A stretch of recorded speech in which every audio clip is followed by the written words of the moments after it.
दोस्तों, किसी होटल में कमरा बुक करते वक्त हम सबसे पहले क्या देखते हैं? कमरा साफ है या नहीं, खिड़की से बाहर का व्यू कैसा दिखता है। लेकिन अगर आपको पता चले कि जिस कमरे की चाबी आपको दी जा रही है, उस कमरे में आपसे पहले जो भी रुका, उसने रात पूरी होने से पहले ही होटल को छोड़ दिया, तो क्या आप इस कमरे में अकेले रात बिताएंगे? यूपी के एक पुराने शहर में एक ऐसा होटल हुआ करता था जिसकी तीसरी मंजिल पर एक कमरा था। कमरा नंबर 307। होटल के बाकी कमरों की तरह ये कमरा भी बिल्कुल सामान्य दिखाई देता था। एक बेड, एक टेबल, एक अलमारी, एक पुराना आईना और कमरे के सामने एक लंबा सुनसान कॉरिडोर। लेकिन होटल का स्टाफ कमरा नंबर 307 किसी को देना पसंद नहीं करता था। होटल के पुराने मैनेजर का कहना था कि कमरे में कोई बड़ी समस्या नहीं थी, बस वहाँ रात में कुछ चीज़ें ऐसी होती थी जिनका कोई जवाब उनके पास नहीं था। एक रात शहर में तेज़ बारिश हो रही थी। होटल लगभग खाली था। तभी करीब रात के 11 बजे एक आदमी होटल में पहुंचा। उसका नाम था अमन। वह शहर में किसी काम से आया था और उसे सिर्फ एक रात रुकना था। रिसेप्शन पर कमरों की जांच हुई और आखिर में उसे 307 नंबर कमरे की चाबी दे दी गई। अमन ने चाबी ली, तीसरी मंजिल पर गया, दरवाज़ा खोला और कमरे में दाखिल हो गया। सब कुछ बिल्कुल नॉर्मल था। उसने बैग रखा और गीले कपड़े बदले। फिर वो बिस्तर पर बैठकर फ़ोन चलाने लगा। बाहर बारिश लगातार हो रही थी। कमरे में सिर्फ पंखे की आवाज़ थी। रात करीब 12 बजे अमन ने फ़ोन बंद कर दिया और सोने की कोशिश की। लेकिन कुछ मिनट बाद उसे ऐसा लगा जैसे कमरे के बाहर कोई चल रहा है। कदमों की आवाज़ कॉरिडोर में आगे आगे बढ़ रही थी। अमन ने सोचा शायद होटल का कोई कर्मचारी होगा।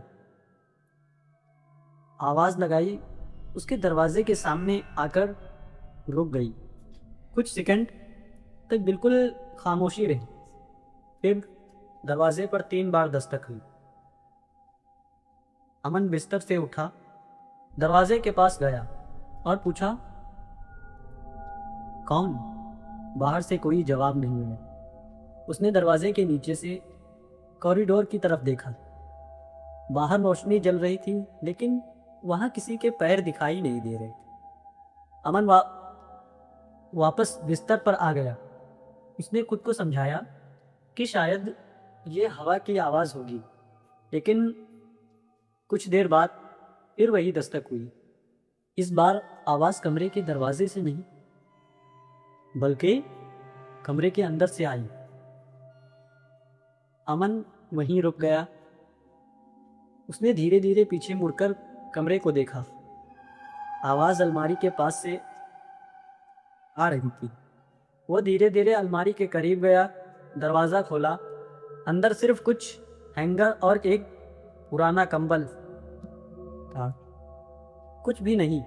अमन ने राहत की सांस ली, लेकिन जैसे ही उसने अलमारी बंद की, उसकी नज़र सामने लगे आईने पर पड़ी और वहीं उसे पहली बार कुछ अजीब दिखाई दिया। आईने में कमरा बिल्कुल वैसा ही था, बेड, टेबल, खिड़की।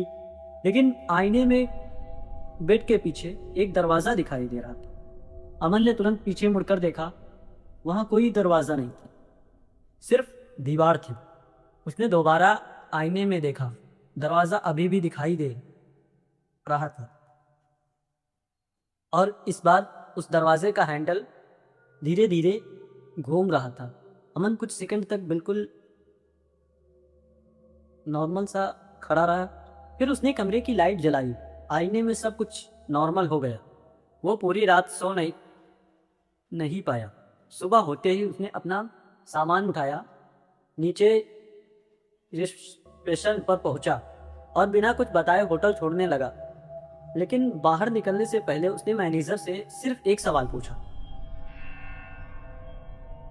कमरा नंबर 307 आखिर क्या है? मैनेजर कुछ सेकंड चुप रहा, फिर उसने कहा, आपने आईना देखा था?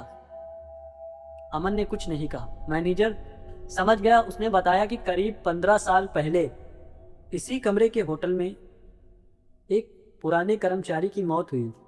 मौत का कारण आज तक पता नहीं हुआ। उसके बाद होटल ने कमरे की मरम्मत कराई, लेकिन आईना नहीं बदला, क्योंकि उस आईने में कभी कभी एक ऐसा दरवाज़ा दिखाई देता था जो असल में कमरे में था ही नहीं। कुछ लोगों ने इसे रोशनी का भ्रम कहा, कुछ ने पुराने आईने की खराबी, और कुछ लोगों ने इसे उस कमरे से जुड़ी एक डरावनी घटना माना। लेकिन सबसे अजीब बात, आज भी होटल के पुराने रिकॉर्ड में कमरा 307 नंबर मौजूद है। हालांकि कहा जाता है कि जब उस कमरे का इस्तेमाल नहीं होता, दरवाज़ा बंद है, कमरा खाली है और आईना वहीं लगा हुआ है। इस कहानी की सच्चाई क्या है, ये कहानी बताना ज़रा मुश्किल है, क्योंकि ऐसी कहानियों में सबसे डरावनी चीज़ भूत नहीं होता। सबसे डरावनी चीज़ होती है वो सवाल जिसका जवाब आपके पास कभी नहीं आता।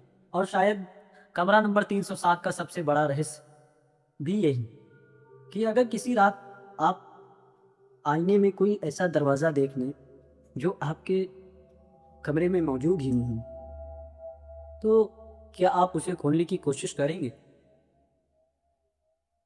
सोचिएगा।